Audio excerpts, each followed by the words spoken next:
Imagine waking up tomorrow, right, and discovering that every embarrassing public blunder made by your favorite A-list celebrity wasn't actually a mistake.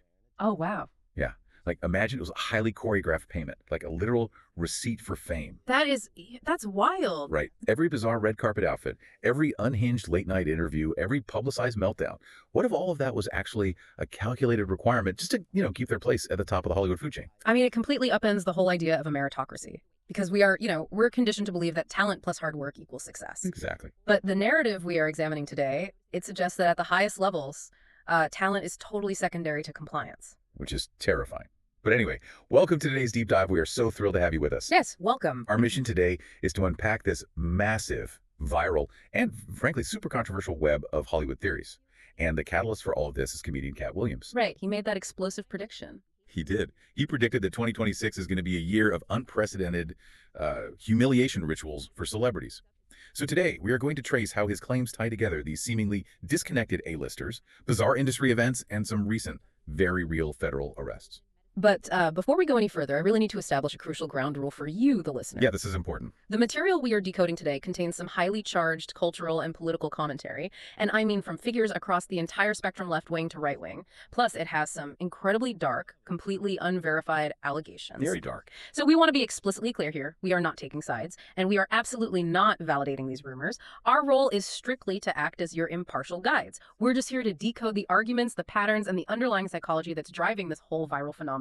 Okay, let's unpack this because, whether this is a genuine glimpse into a hidden power structure or just, a symptom of collective internet paranoia, the patterns being drawn here are going to permanently alter how you view the next major pop culture scandal. Totally. And the foundation of this entire discussion, it really rests on what Katt Williams calls the control room. The control room. Yeah.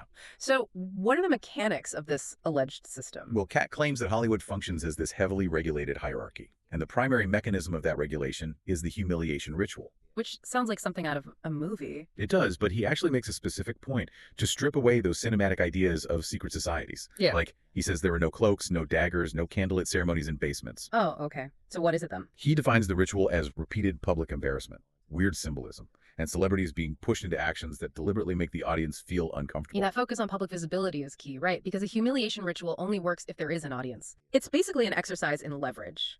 By forcing a highly respected figure to do something degrading, the power brokers behind the scenes are testing their subservience and simultaneously breaking down their ego. Yeah. And the prime example Katt uses for this is male entertainers being forced to wear dresses. Right. That's a big part of his argument. Huge. He argues that across the entertainment industry, you see this happening repeatedly, spanning decades. And it doesn't matter what the actor's race or background is. It just happens to everyone. Pretty much. Katt's point is really piercing here. He says there is virtually no other industry on earth where putting on a dress is a sudden, seemingly mandatory requirement for career advancement. Right, like you don't see accountants having to do this to get a promotion. Exactly. He argues that if this identical scenario plays out over and over, there has to be a mandated systemic reason for it. And to anchor this idea of a systemic requirement, Katt brings up the late musician Prince as like the ultimate foil. Oh, I love this part. Yeah, he frames Prince as a short, young black guy who managed to navigate the absolute highest, most elite echelons of entertainment. Yet he steadfastly refused to play along with these rituals. Prince is presented as the guy who saw the control room and just completely rejected it. Right. He supposedly held on to these hard boundaries, like refusing certain acts specifically to protect other musicians and to avoid bringing shame onto his fans. So in Katt's narrative, Prince is basically the exception that proves the rule. Yeah, exactly. But let me push back on this for a second. Okay. It sounds like Katt is describing a high-stakes Hollywood hazing ritual. But instead of college fraternities, it's billionaires. Ah, right. So is seeing a pattern like comedians wearing dresses actually proof of a coordinated conspiracy? Or is it just, I don't know, a lazy, recurring comedy trope? That's a fair question. Because even Katt admits at one point that there might not be anything funnier to a mainstream audience than a guy in a dress. Well, what's fascinating here is that the distinction between a comedy trope and a coordinated ritual almost doesn't matter. Not when you look at why this theory resonates so deeply with the public right now. Okay, what do you mean? Katt explicitly taps into a broader cultural anxiety. He mentions that there are these spiritual things going on in the world, like darker influences seeping into politics, medicine, and corporate business. Right. When the public feels that every major institution is fundamentally opaque and dishonest, coincidence just feels impossible. Oh, that makes a lot of sense. Yeah. So a comedian in a dress ceases to be a lazy joke. It transforms into a visible symptom of an invisible power structure. Wow. If you already distrust the system, you aren't looking for humor. You're looking for clues. Exactly. But Katt Williams isn't just speaking in abstract sociological terms about billionaires, right? Hmm. He road tests this theory by pointing directly at a peer, someone whose career trajectory defies traditional logic. Kevin Hart. Yes, this is where the grand theory gets heavily personalized. It's very personal. Katt specifically targets Kevin Hart, pointing out that Hart wore a dress in a comedy sketch. He references Big Mama's House as the precedent for this. Right, even though Hart previously claimed he wouldn't compromise himself like that. Exactly. So Katt asks the audience, why pick poor little Kevin Hart for such stratospheric global fame? And his conclusion is that it was just his turn next. Meaning he was selected. Yeah. Katt heavily implies that Hart had Illuminati or elite industry backing, while comedians like Katt and Dave Chappelle are supposedly blackballed from that upper tier because they refuse the rituals. Now, Hart's response to this is a fascinating study in PR pragmatism. How so? Well, he went on platforms like Club Shay, and The Breakfast Club, and he completely ignored the mystical conspiratorial accusations. Didn't even touch the Illuminati stuff. Not at all. Instead, his counter-argument was grounded entirely in cold, hard industry logic. Yeah, Hart essentially said, Katt had the spotlight. He was the chosen guy. But according to Hart, Katt became a massive financial liability. He didn't show up to work, he missed promo shoots, and studios literally couldn't insure him. It's the ultimate business rebuttal. You weren't blackballed by the Illuminati, Katt. You were just a bad return on investment. Right. It's the perfect deflation of a conspiracy theory, replacing shadowy cabals with mundane corporate risk assessment. Except the internet sleuths decided to aggressively complicate Hart's grounded defense. Oh, they definitely did. They dragged in the whole tangled web of Diddy. Online theorists began digging up early party appearances connecting Hart and Diddy, just intensely scrutinizing their relationship. And this is where the timeline forensics gets so intense, like truly wild. The mechanics of timeline scrutiny are always wild. People look for overlapping dates to imply causality where there might really only be correlation. Exactly. So here's what fact checkers noted. Kevin Hart abruptly closed all 4 of his highly successful vegan restaurants in California after just 2 years. Which is strange for a successful business. Really strange. We're talking about places where Kim Kardashian was tweeting praise for their meatless burgers. Right, they had serious hype. So the timeline shows Hart closed these restaurants on the 11th of the month. And Diddy was arrested by federal authorities on the 16th. Okay, so a 5-day gap. Yeah. Debunkers use that 5-day gap to say, look, the events are totally unrelated. But the theorists flip that exact data point on its head, don't they? They absolutely do. They point out that Diddy actually moved back to New York 11 days before his arrest. Ah. Yeah, so the reigning internet theory is that Diddy knew the federal sweep was coming and tipped off his inner circle. So Hart, functioning as this supposed BFF, allegedly liquidated assets and shut down businesses to rapidly distance himself and free up capital. Wow. And adding massive fuel to this fire is Hart's reaction in a recent interview. The baby oil joke. Yes. The host made a joke asking if Hart caught any baby oil while hosting for Diddy, and Hart became notoriously, visibly defensive. Yeah, he was not happy. He kept repeating, wrong person, the wrong question, and he flat out refused to answer if he thought Diddy was safe in jail. Okay, but there is a massive logical gap between closing a vegan restaurant and fleeing a federal indictment. Oh, absolutely. Why is the internet so eager to bridge that gap with zero hard evidence? I mean, does Hart's hyper-defensive reaction to a joke validate the suspicion, or are people just hunting for ghosts here? Well, the eagerness to bridge that gap comes down to the mechanics of public trust. How do you mean? When the public expects a massive cover-up, mundane administrative actions become deeply sinister. A restaurant closing isn't a supply chain issue or a rent dispute anymore. It's a desperate man fleeing a sinking ship. Right, they see what they want to see. And as for Hart's defensiveness, from a PR perspective, he's likely just a celebrity exhausted by an incredibly toxic, radioactive topic. Makes sense. But to an audience already primed for conspiracy, a refusal to engage isn't seen as setting a boundary. It's interpreted as a literal confession of guilt. It's just a lens of total suspicion. It really is. And if you think the scrutiny on comedians is intense, wait until we scale up the ladder of fame. Oh boy. The theories exponentially shift focus to one of the most protected A-list actors in the world. And it entirely reframes a globally televised shocker, Will Smith and the infamous Oscar slap. Okay, so this is where Katt Williams suggests that our perception of a spontaneous, chaotic event was actually a highly engineered manipulation. Yes. Katt claims that Will Smith is secretly one of the worst people in the entertainment industry, and that the slap was a fabricated stunt designed purely for ratings. His terminology for this is so jarring. It is. He describes Smith and Chris Rock as 2 large boulders coming together. He claims Rock was chosen as the ultimate target, using the derogatory phrase head of the coons to describe him, and literally calling him so slappable. Wow. Yeah. And on the flip side, Katt says they needed the bestest guy since the 90s, meaning Will Smith, to execute the slap, just to guarantee maximum global attention. So the theory posits that the slap wasn't a mental breakdown, but a deployment. A deployment. Right. It was the control room using two of its biggest assets to dominate the cultural conversation. But that PR stunt theory quickly acts as a gateway to much darker, far more severe allegations brought forward by peripheral industry figures. The allegations get incredibly heavy here. Yeah, they do. A former music industry figure named Jaguar Wright claims that Will Smith was fully aware of young boys being corrupted and taken to Diddy by figures like someone named Charlie Mack.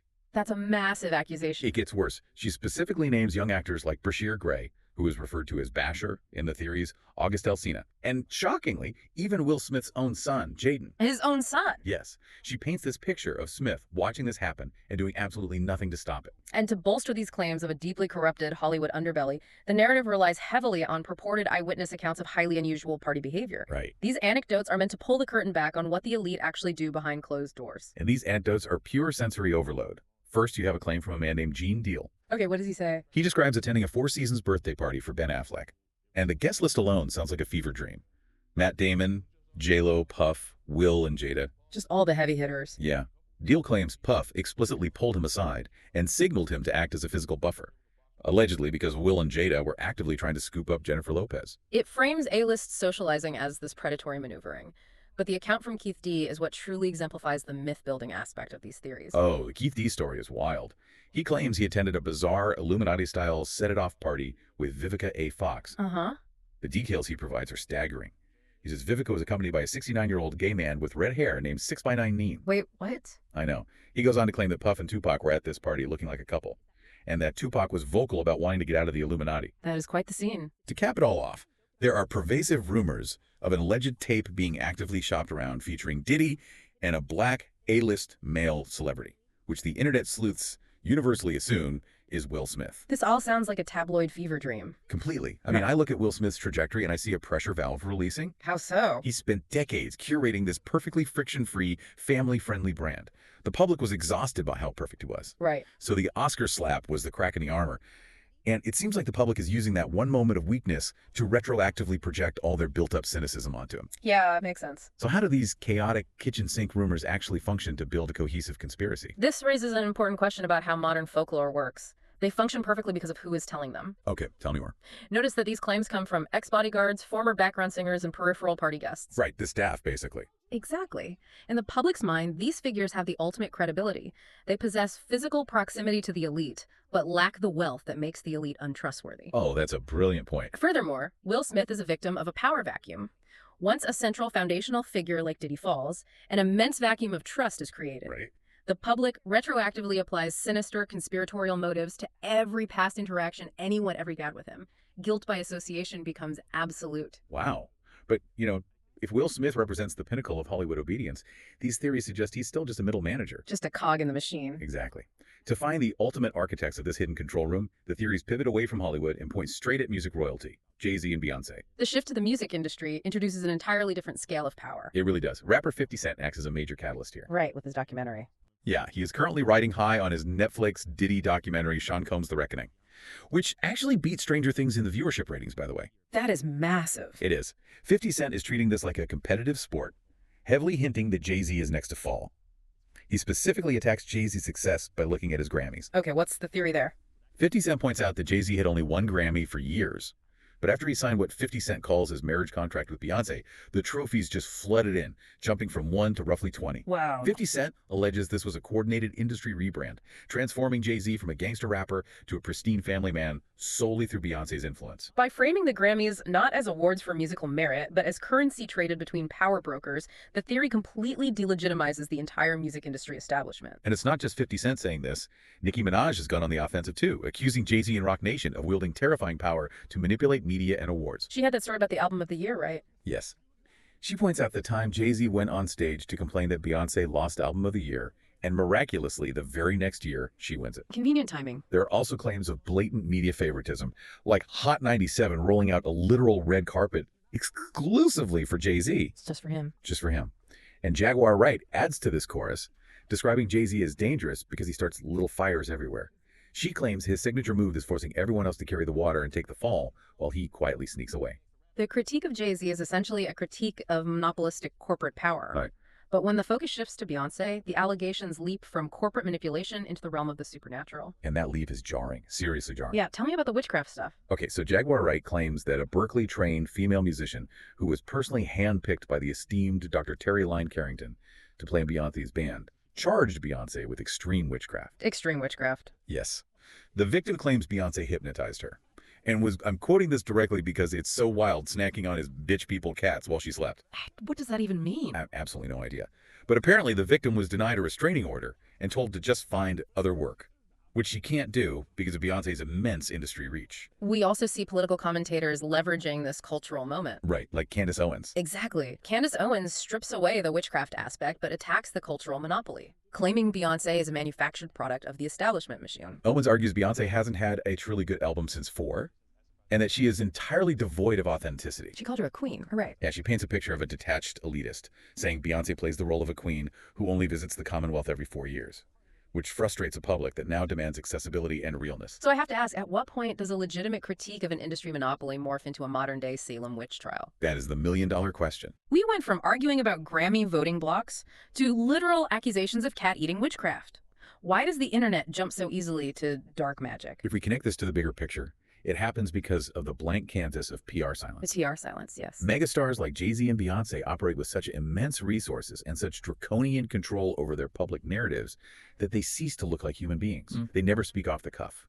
Everything is curated. Right. When a disenfranchised, financially struggling public looks at that pristine, silent monolith, they project their most extreme anxieties onto it. That makes total sense.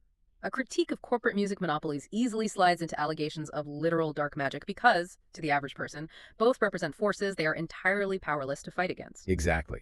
The theories have to become unimaginable to explain a level of wealth and power that is unimaginable. Well said. We have covered incredible ground today. We really have. We started with Katt Williams, outlining a regulated control room enforced by humiliation rituals. We tested that theory against Kevin Hart's pragmatic defense and the intense timeline forensics surrounding his vegan restaurants. The dates and the arrest. Yeah. Then we explored the shattering of Will Smith's pressure valve brand amid dark, sensory overload party allegations. And finally, we look at how Jay-Z and Beyoncé's absolute PR silence has turned them into lightning rods for everything from award manipulation to literal witchcraft. What is truly remarkable here is the convergence. Yeah, the convergence is crazy. You have to ask yourself what it means when ex-bodyguards, rival rappers, stand-up comedians, and political commentators, people who agree on absolutely nothing else, are all pointing at the exact same power structures. Is it a grand, orchestrated coincidence? Are we watching a shared delusion fueled by the algorithms of the internet? Or are there fractured truths buried under the hyperbole? This is vital to understand because it fundamentally changes how we consume culture. It reflects a deep-seated, collective suspicion that the game we are watching is rigged, and that the media we consume is not entertainment, but programming. And that leads to a deeply unsettling thought I want to leave you with today. Okay, let's hear it. Right now, we are obsessing over timelines and analyzing live television moments, trying to spot the hidden strings pulling these celebrities. But consider the rapid advancement of artificial intelligence and deepfakes. Oh, wow, yeah. We are fast approaching a reality where video evidence can be entirely fabricated in seconds. If millions of people already believe that a live, televised event like the Oscars is a fabricated ritual, what happens tomorrow when we literally cannot trust the video or audio evidence in front of our eyes? That's a scary thought. In a post-video evidence world, how will pop culture truth even survive? Or will conspiracy become the only language we speak? Once you realize the evidence itself can be engineered, the control room becomes inescapable. It definitely changes how you look at the screen. We'll catch you on the next Deep Dive.